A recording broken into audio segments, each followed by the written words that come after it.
Selamat sore untuk kita semua. Perkenalkan, nama saya Hans Kongkate, NIM 1734 030025, jurusan Sosiologi kelas A reguler sore, semester 7. Di sini saya sedikit memaparkan apa yang menjadi bahan review kami dari mata kuliah Sosiologi kajian seminar masalah-masalah sosial, yang berjudul Refleksi Setelah Hari yang Panjang di Moskow. Semua perjalanan intelektual memiliki awal yang khusus, yang dimana dimulai suatu malam setelah hari yang melelahkan.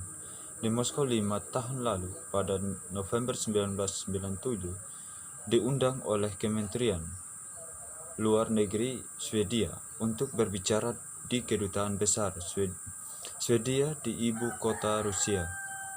Presiden Boris Yeltsin segera hadir untuk melakukan kunjungan kenegaraan pertama ke Swedia, dan rombongan sipilnya, pelayan dan politisi sangat ingin mendapatkan informasi lebih lanjut tentang Swedia masyarakat. Ada banyak masalah yang mereka cari. Pencerahan menurut pejabat luar negeri yang menghubungi apa yang mereka ingin dari saya adalah ceramah yang membahas bagaimana negara kesejahteraan Swedia berhasil dan cara kami mengontrol negara Swedia. Kedengarannya menarik, dan saya menerima undangan itu dengan sigap. Saya harus menambahkan bahwa saya tidak nyata pengalaman pribadi Rusia, dan kontak saya dengan bahasa Swedia yang luas dan komunitas penelitian internasional terkonsentrasi di Eropa Timur, bahkan lebih terbatas daripada sekarang.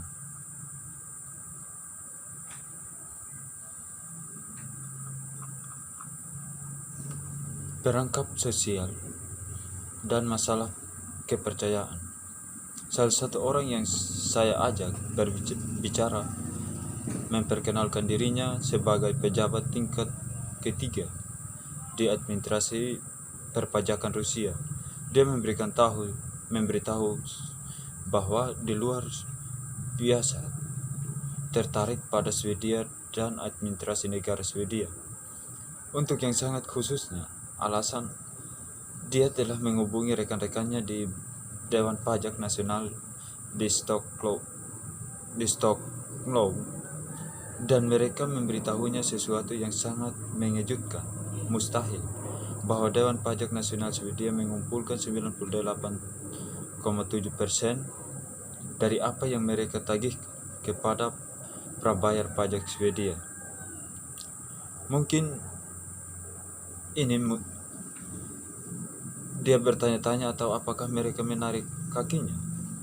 Dia bertanya-tanya karena pajaknya dan Rusia, masalah administrasi yang paling mendesak saat itu adalah mereka bisa tidak memungut lebih dari sekitar 24% dari total yang harus dibayar dari Rusia warga negara menurut SPT mereka. Refleksi setelah hari panjang di Moskow. Kita memiliki model yang sangat baik untuk menjelaskan situasi statis dan korupsi sistematis serta berbagai bentuk kerjasama yang dapat dipercaya dari waktu ke waktu. Tapi tidak ada model yang berguna untuk menjelaskan apa yang menyebabkan perubahan dari suatu keadaan ke keadaan lain. Bagaimana kita bisa membuat orang yang sudah lama memendam saling mengakar kecurigaan untuk tiba-tiba mulai mempercayai satu sama lain dan bekerja dengan loyal kebaikan bersama. Kenapa orang dengan yang sudah lama berdiri dan insentif, pengalaman, dan ingatan tentang ketidakpercayaan atau kejahatan duplikasi, kekejaman, dan lain-lain dari orang lain tiba-tiba mulai bergantung satu sama lain. Dalam sebuah permainan seperti ini, kepercayaan bukan hanya isyarat kosong atau preferensi pribadi. Ini adalah sebuah masalah fundamental, mengubah pandangan dunia menjadi yang paling mengatakan yang lain orang juga akan bertindak dalam solidaritas dan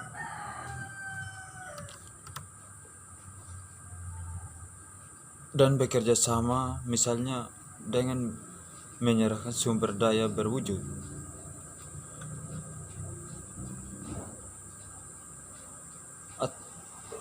Bukan itu hanya masalah mengubah nilai orang yang menerima suap atau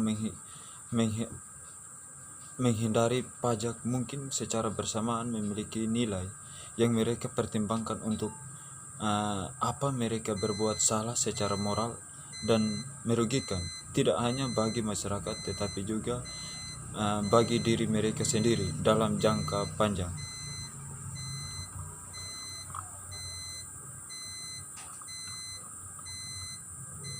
Mengingat logika struktural pasar atau perjuangan kelas, perjuangan gender, dan lain sebagainya, negara ini seharusnya mengembangkan sistem asuransi sosial dan layanan sosial yang agak mirip, tetapi keduanya belum pernah sebaliknya. Kebijakan publik nasional di bidang-bidang tersebut begitu kritis. Kesejahteraan sipil telah berkembang sangat berbeda. Sebuah batalion negara kesejahteraan internasional dan peneliti kebijakan sosial telah mengabdikan dirinya luar biasa upaya sejak tahun 1970-an untuk menggambarkan dan mencoba menjelaskan perbedaan tersebut.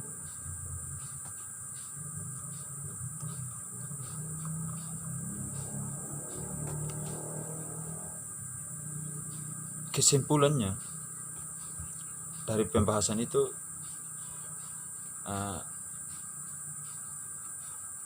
kerjasama yang efisien untuk tujuan bersama bisa datang hanya jika orang percaya bahwa kebanyakan orang juga akan memilih untuk bekerja sama. Jika tidak ada kepercayaan itu, jebakan sosial akan ditutup tanpa bisa dihindari. Itu akan berakhir dalam keadaan yang lebih buruk bagi semua orang. Setiap orang yang menyadari bahwa mereka akan mendapat keuntungan dengan memilih untuk bekerja sama. Secara pribadi diberitahu cerita oleh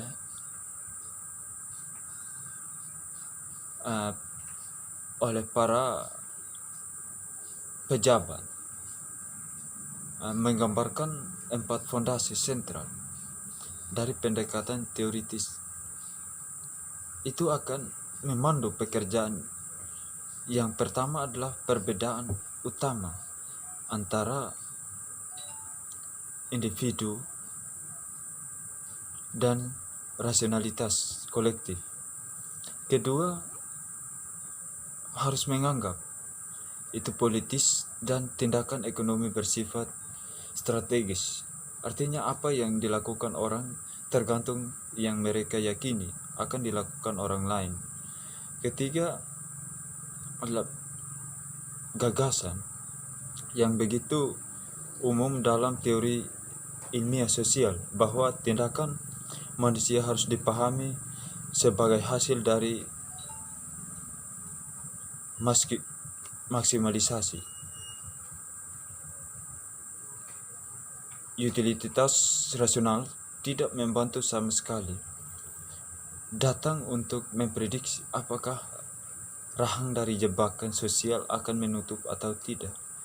Nah, untuk individu, apakah suatu tindakan rasional untuk tidak bisa dalam jenis institusi ditentukan hanya dengan mengacu pada preferensi individu seseorang, tetapi lebih ditentukan oleh konteks sosial.